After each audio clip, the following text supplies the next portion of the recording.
Question number 11 कहता है figure shows x T graph of a particle, find the time T such that the average velocity of the particle along the period 0 to t is 0।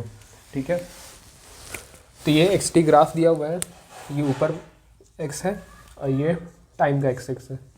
ठीक है, अब ये जो curve दिया हुआ है इससे हम लोग को बताना है कि वो कौन सा टाइम टी होगा जब average velocity of the particle 0 हो जाएगा। ठीक है, तो देखो एवरेज वेलोसिटी का जो फॉर्मूला होता है वो क्या होता है, एवरेज वेलोसिटी को हम लोग लिख सकते हैं net displacement upon total time taken.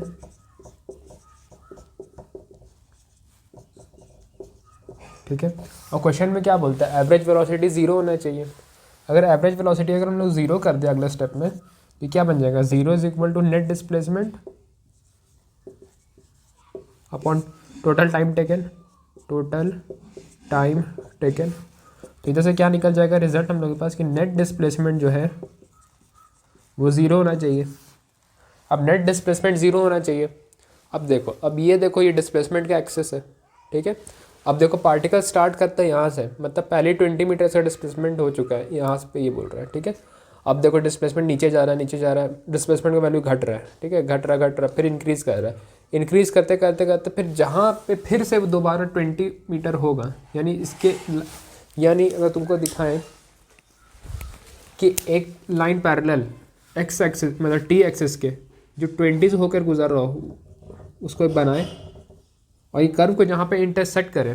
ठीक है, और फिर वो पॉइंट हम देखें कि वो एक्स वो टी एक्सिस पे कौन सा पॉइंट है। ठीक है, तो हम लोगों को ये टाइम का वैल्यू निकल जाएगा कि ये टाइम कितना है।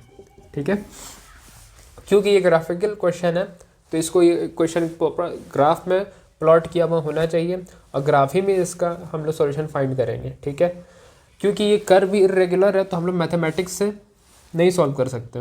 अगर कोई रेगुलर कर्व होता है जैसे पैराबोला होता तो उसमें सॉल्व कर लेते हैं हम लोग, इक्वेशन पुट करके y=20 करके पुट कर लेते हैं, टी का वैल्यू निकल जाता है।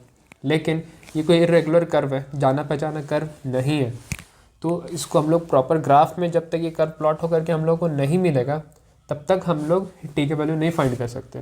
हालांकि इतना हम लोग ज़रूर देख सकते हैं, इसका जो वैल्यू होगा टी का वो 10 और 20 के बीच में होगा।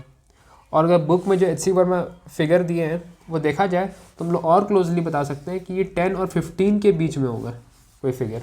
तो हो सकता है ये 11 सेकेंड हो सकता है ये 12 सेकेंड हो सकता है ये 13 सेकेंड हो सकता है ये 14 सेकेंड हो। यही चारों में से कोई क्वेश्चन होगा, मतलब सॉल्यूशन होगा।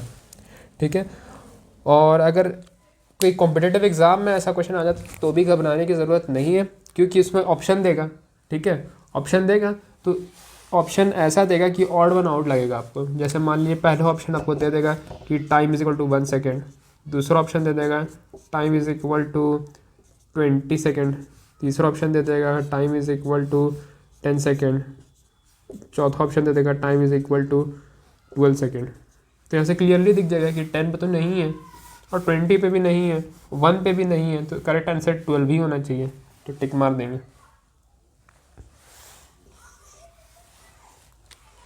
ठीक है, तो ये रहा क्वेश्चन नंबर 11 का सॉल्यूशन।